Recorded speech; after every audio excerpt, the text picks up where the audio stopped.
এটা আমার 2 দিন আগের করা ব্লগ, সেটা ভাবছি আপনাদের সাথে শেয়ার করব। আসলে ব্যস্ততার কারণে তেমন একটা শেয়ার করতে পারছি না। তো আমার ভিডিও না টেনে পুরোটি দেখতে থাকুন, আশা করি ভালো লাগবে। আর যদি ভালো লেগে থাকে লাইক, কমেন্ট অ্যান্ড শেয়ার করতে ভুলবেন না। হ্যালো এভরিওয়ান, আসসালামু আলাইকুম। সবাই কেমন আছেন? আশা করি সবাই অনেক ভালো আছেন। আলহামদুলিল্লাহ আমরাও ভালো আছি। আজকে আরেকটি নতুন ব্লগ ভিডিও আপনাদের সাথে শেয়ার করছি। সকালের নাস্তা থেকে শুরু করেছিলাম, সকালে রুটি বানিয়েছি।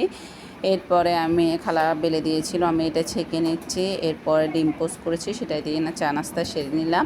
এরপরে এখানে দেশি মুরগি রান্না করছি। প্রথমেতে পেঁয়াজটা একটু ভালো করে ভেজে নিলাম। এর মধ্যে আদা বাটা, রসুন বাটা, গরম মশলা সব কিছু অ্যাড করলাম। এরপর আমি গুঁড়া মশলা সবগুলো দিব। এখানে কিন্তু আমি সর্ষে বাটা, চাইলে বাদাম বাটাও দেওয়া যেত, আমি বাদাম বাটা দিই না। বাদাম বাটা দিলে আমার থেকে কেমন যেন মিষ্টি মিষ্টি লাগে। আমি সবসময় বিরিয়ানিতে বাদাম বাটা দেওয়ার চেষ্টা করি। যাই হোক, এখানে খালা মনে হচ্ছে পেঁয়াজ কম হবে, খালা পেঁয়াজ টেয়াজ কেটে দিচ্ছে। এখানে ভাতও হয়ে গেছে, দেখতে পাচ্ছেন ভাতেরও মার গালা শেষ। এটা আমরা তো সিদ্ধ চালের ভাত খাই। যাই হোক, এখানে যেহেতু আমরা বাসায় মাত্র 2 জন মানুষ, বা ছেলে তো খাবে না, এটা আসলে আমার আব্বাও খাবে না, এটা আমিই খাবো। যার কারণে এগুলো রান্না করব, শুটকি দিয়ে আলু দিয়ে রান্না করবো। আজকে বাসায় সবজি শেষ।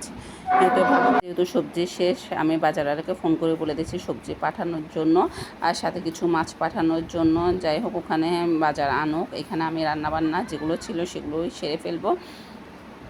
তো এরপর আমি একা হাতে মানুষ, সব কিছু করতে হচ্ছে, সব কিছু ওরা গুছিয়ে দিচ্ছে, আমি শুধু জাস্ট রান্নাটা বসিয়ে দেবো। এখানে দেখতে পাচ্ছেন কড়াইটা সবাই অ্যাভয়েড করবেন। এটা হয়তোবা এটা আমার বোধ আগের হাঁড়ি পাতিল বলতে পারেন। এটা খুবই আমার থেকে ভালো লাগে, যে মাছ দিলে খুব সুন্দর এটা উঠে যায় আর খুবই সুন্দর ভাজা হয়। যেহেতু অনেক আগে, এটা প্রত্যেকটা মায়া জমে গেছে।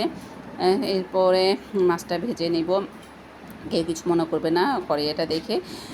এরপরে আমি রান্নাবান্না প্রায় কমপ্লিট করে নিলাম। এখানে মুরগিও ভালো করে এটা কষানো হয়ে যাচ্ছে। যত বেশি মাংস কষানো হয় ততই মজা হয়। আসলে কষানোর উপরে সব কিছু ডিপেন্ড করে। তো আজকে ভিডিওটি কেমন লেগেছে অবশ্যই কমেন্টে জানাবেন। সবাই ভালো থাকবেন, সুস্থ থাকবেন। আসসালামু আলাইকুম।